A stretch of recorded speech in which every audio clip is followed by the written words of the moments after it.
वेगळा आमचा बघण्याचा सहानुभूतीपूर्वक दृष्टिकोन असतो, पण तुम्ही फक्त नियम दाखवता ठीक आहे, पण बाकीचे उद्योग होतात त्याचं काय करायचं? ते नियम बाह्य आहेत ते बाहेर एजंट आत हे बघा, ऑफिस सामील असल्याशिवाय बाहेरचे एजंट काही करू शकत नसते. हे आम्ही 40 वर्ष अनुभव घेतलेला आहे क्षेत्रातला. तसं तुम्ही बाहेर काय करतात हे असं म्हणून चालणार नाही. तुम्ही आता ही शेवटची संधी आहे तुम्हाला, याच्याबद्दल आम्हाला नाहीतर इथं काय वरपर्यंत तक्रारी करावं लागते. सर माझं एक म्हणणं आहे, काय होतं कधी कधी पक्षकार काय करतात, मूल्यांकन ऊस पिकाचं असतं, केळीचं असतं, लावत नाही सर. आणि कधी कधी असं होतं की पण तुम्ही काय बघायला गेलता का लावलेलं नाही लावलेलं? 7 बाऱ्यावर जर लावलं नसेल तसं तुम्ही काय बघायला गेलता तिथं ऊस होता म्हणून? पण तुम्ही तर म्हणता लावत नाही. साहेब विषय काय आहे, ही पीक पाणी न लावता कागद झालेले कागद दाखवतो मी तुम्हाला. जर समजा काही व्हॅल्युएशन त्यांचं दिलं, विहीर नाही, कॅनलचं पाणी नाही, कशात कुठं ऊस लावणार ते? समजा विहीर आहे, विहिरीवर काय बारमाही पाण्याची विहीर थोडीच असते. हंगामी बागायची 4 महिन्याची 6 महिन्याची. पण तुम्ही 1 वर्ष बाग होती ती जळली, 2 वर्ष सोयाबीन. मी तुम्हाला फोन करून सांगितलं की अशी परिस्थिती आहे, तरी तुमचा आहे का तुम्ही सोडायला तयार? अहो मॅडम, नियमात केलेली कागद आम्ही जर तिथल्या रजिस्ट्री तपासल्या तुमच्या जेवढ्या केल्या, एक बी रजिस्ट्री जर करेक्ट आली तर मला सांगा की साहेब, एक बी रजिस्ट्री. आता कसं आहे, उगा नियम आम्हाला सांगू नका दादा, आम्हाला तुम्ही नियम सांगू नका. तुमच्या रजिस्ट्र्या जेवढ्या केल्या तुमच्या मनात आलं तर ताट मिनिस्टर रजिस्ट्री करून दाखवता तुम्ही.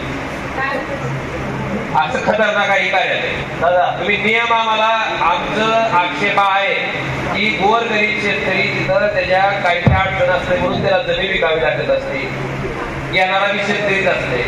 अशा गोरगरीब लोकांकडनं जी पैशाची मागणी होती ती अतिशय गैर आहे, चुकीची आहे. आणि अशा पद्धतीनं तिचं रक्त शोषू नका ही कळकळीची विनंती आमदार साहेबांनी तुम्हाला केली. त्याच्यानंतर पण जर आज अशा तक्रार येत असतात तर आता करू देते. आणि 1 मिनिट, तुम्ही वर्षभरात जे मूल्यांकन केलंय त्याची तपासणी तहसीलदार साहेबांकडनं करून घ्या, म्हणजे आम्हाला कळेल की कुणाचं किती मूल्यांकन.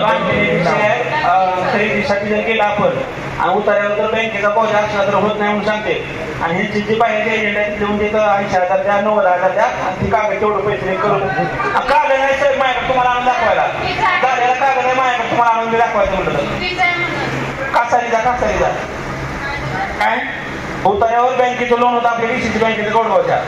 अगोदर चौकशी करायला होत नाही कागद, पुन्हा ते माणसाला बोलवून घेतलं, 90,000 रुपये तुला कागद करून देतो. ते कागद कसं सेट मी तुम्हाला म्हणून द्यायला तयार आणि देतो. ते नसतं आणून दे, ह्याला नियम विचार, कुठल्या नियमात बोजा असताना बरेचसे विचारून नियम. साहेब माझा कागद माझा वैयक्तिक कुठल्याचा कागद करायला घेतो, त्याच्यात 3 नावं इतरांची करायचं. आजची ही आमसभा फेसबुकवर सुद्धा लाईव्ह आहे.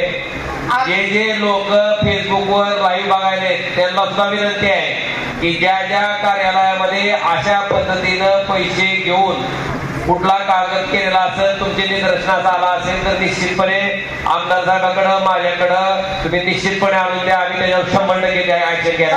सार्वजनिक कागद माझा 20 गुंठ्याचा कागद करायचा होता, 40,000ची मागणी केली, कागद केला नाही, माझ्याकडे पैसे नव्हते. मी न कागद करता घरी गेलो. पुढच्या आठवड्यात सुशांत निवृत्ती काकडे नावाच्या व्यक्तीचा कागद रंगनाथ कोंडीबा जगताप नावाच्या व्यक्तीच्या नावाने 10 गुंठे केला, 40,000 रुपये लाच घेतली. त्यानंतर मला भेटून सांगितलं माझा पण काय कागद माझं फुकट केलं नाही त्यांचं, माझा पण 20 गुंठ्याचा फुकट कागद करून द्या. रजिस्टरमध्ये जे काय पैसे लागतात 18-20,000 तुमची काय फी आहे ती फी करून मी करतो. एवढ्या लोकांचं तुम्ही सांगा, त्यांचा मी व्यवस्थित केला, न 1 रुपया लाच घेता.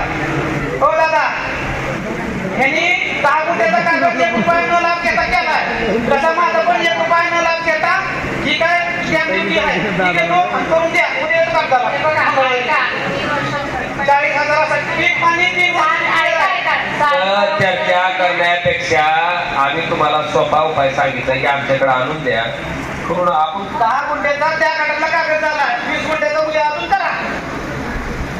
तुम्ही न लाभ घेता केला का नाही, अजून 20 गुंठ्याचा कागद करून द्या मला. त्यांनी पहिला कागद जसा केलाय हा पहिला जसा केलाय तसा कागद मला करून द्या. तर काही वेळी नाही, इतक्या मोठ्या प्रमाणात तक्रारी म्हणजे हे आज पहिला दिवस नाही. मी तुम्हाला फोन करून तुमचे वरिष्ठ एक होते ते बदलले, दुसरे बोडके आले, त्यांनाही सांगितलं.